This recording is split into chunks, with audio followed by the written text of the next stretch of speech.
Imagine if right-wing extremist neo-Nazi skinheads had spent the last 8 months shooting up an office party in California, torturing and massacring concert-goers, murdering people outside bars in Paris, blowing up airports and metro stations in Brussels, gunning down gay people at a nightclub in Orlando, ploughing down tourists with a truck in Nice, axe-attacking passengers on a train in Wurzburg, stabbing a woman and her 3 daughters at an alpine resort in southern France, hacking people up with machetes on the street in Breutlingen, and blowing themselves up outside a music festival in Ansbach. How do you think the media would respond? Would they hide or ignore the hateful ideology that motivated such attacks? No, of course not. It would be like Salon.com on steroids. Yet even after 3 deadly attacks in Germany in a single week alone, the nothing to do with Islam narrative is stronger than ever. The BBC even ran a headline suggesting that the music festival suicide bomber was the victim and not the cause of the bombing. It's a surprise that this isn't how they reported on the 9/11 attacks back in 2001. This is the same media outlet that refused to report the Iranian migrant Munich shooter was named Ali. This is the same media outlet that suggested calling a terrorist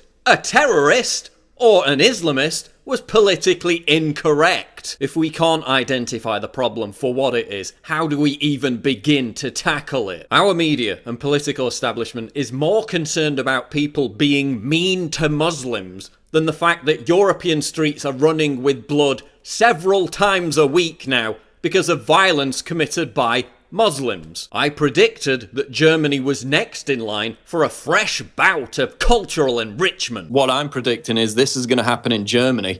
There's going to be a massive attack, and there's going to be a massive backlash. Because the mass molestation of over 1,000 women in Hamburg and Cologne, which the media and authorities also tried to cover up, just wasn't a large enough serving of diversity. It wasn't a difficult call to make, given that the German government admits that it's lost track of at least 130,000 migrants. Whoops! That Syrian migrants are now going all-out jihad isn't a surprise, given that 21% of them support ISIS. Given that 22% of young Muslim migrants living in Germany support suicide bombings. Oh yeah, and Obama has accepted 2/3 of his 10,000-strong Syrian refugee target, 99% of whom are Sunni Muslim. Hillary Clinton is set to accelerate that program if she becomes president. Meanwhile, John Kerry says that air conditioners are just as big a threat as ISIS. Good luck, America. Given that Europe is now reaping the wonderful benefits of mass uncontrolled immigration,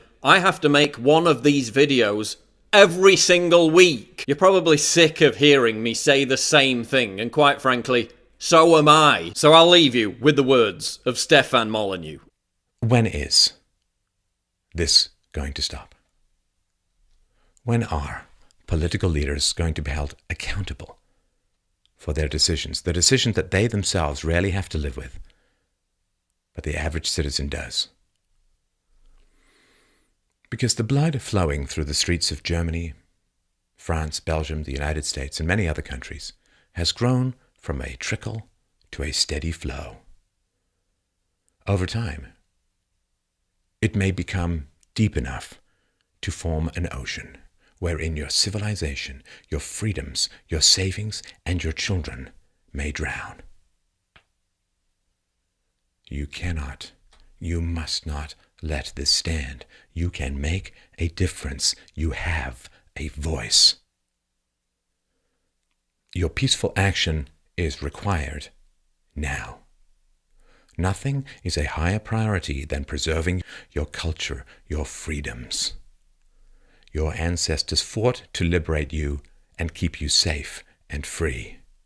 Your children, born and unborn, rely on you for the same duty. Do not fail them.